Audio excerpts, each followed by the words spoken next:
ನೋಡಿ ಈಗ ಅಧಿಕ ಮಾಸಕ್ಕೆ ದಾನ ಕೊಡ್ತೀವಲ್ಲ, ಇದು ಅನಾರಸ ಮಾಡಿ ಅದನ್ನು ಒಂದು ಕ್ಲಿಪ್ ಹೋಗಿದ್ದು ನಂದದು ಹಾಗೆ ಹೇಳ್ತಾ ಇದ್ದೀನಿ. ಒಂದು 2 ಲೋಟದಷ್ಟು ಅಕ್ಕಿ, ದೋಸೆ ಅಕ್ಕಿ 3-4 ದಿನ ನೆನೆ ಹಾಕಿದ್ದೆ.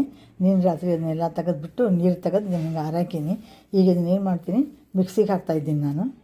ಅಕ್ಕಿಗೆ ಸ್ವಲ್ಪ ಆರಿದೆ, ಇದನ್ನು ಮಿಕ್ಸಿಗೆ ಹಾಕ್ತಾಯಿದ್ದೀನಿ ನಾನು. ನೋಡಿ ಈ ರೀತಿ ಆಗಿದೆ ಹಿಟ್ಟಿಗೆ. ಇದಕ್ಕೆ ನಾನು ಏನು ಮಾಡ್ತಿದ್ದೀನಿ ಅಂದರೆ, ಬೆಲ್ಲ ಎಷ್ಟು ಅಕ್ಕಿ ತೊಗೊಂಡಿದ್ದೆ ಅಷ್ಟೇ ಬೆಲ್ಲ ಇದಕ್ಕೆ ಕೂಡಿಸ್ತಾ ಇದ್ದೀನಿ. ಇದು ಸ್ವಲ್ಪ ಮೆದುವಾದ ಬೆಲ್ಲದೆ ಇಲ್ಲಿದೆ ನೋಡಿ. ಇದನ್ನು ಇದಕ್ಕೆ ಸ್ವಲ್ಪ ಹಾಕ್ಕೊಂಡು ಮಿಕ್ಸ್ ಮಾಡ್ಕೊತ ಹೋಗಬೇಕು. ನೋಡಿ ಈಗ ಕಲಿಸಿಟ್ಟಿದ್ದೀನಿ. ಇದನ್ನು ಒಂದಿನ ಏನು ಮಾಡಬೇಕು, ಒಂದು ಸ್ವಲ್ಪ ಒಂದು ಡಬ್ಬಿ ಒಳಗೆ ಹಾಕಿ ಒತ್ತಿ ಮುಚ್ಚಿ ಇಟ್ಬಿಡಬೇಕು. ಆಮೇಲೆ ನಾಳೆ ಇದನ್ನು ಅನಾರಸ ಮಾಡೋ ಮುಂದೆ ತೋರಿಸ್ತಾ ಇದ್ದೀನಿ ನಿಮಗೆ. ನೋಡಿ ಈಗ ಹೀಗೆ ಆಗಿವೆ. ಇದು ಅನಾರಸ ನೋಡಿ ಈ ರೀತಿ ಆಗಿವೆ, ತುಂಬ ಚೆನ್ನಾಗಿ ಬಂದಿವೆ. ಇದನ್ನು ಓದೋದಕ್ಕೆ ಭಯಂಕರ ಕುರುಕುರು ಆಗಿವೆ. ಈ ರೀತಿ ನೀವು ಒಮ್ಮೆ ಅಕ್ಕಿ ಒಂದು 3-4 ದಿನ ನೆನೆ ಹಾಕಿಬಿಟ್ಟು ನಾ ಹೆಂಗೆ ಪ್ರೊಸೀಜರ್ ಹೇಳಿದ್ದೇನಲ್ಲ ಅಷ್ಟು ಮಾಡ್ಕೊಂಡು ನೋಡಿ. ಚಲೋ ಅನಿಸಿದ್ರೆ ಲೈಕ್ ಮಾಡಿ, ಶೇರ್ ಮಾಡಿ, ಕಮೆಂಟ್ ಮಾಡಿ, ಸಬ್ಸ್ಕ್ರೈಬ್ ಆಗಿ.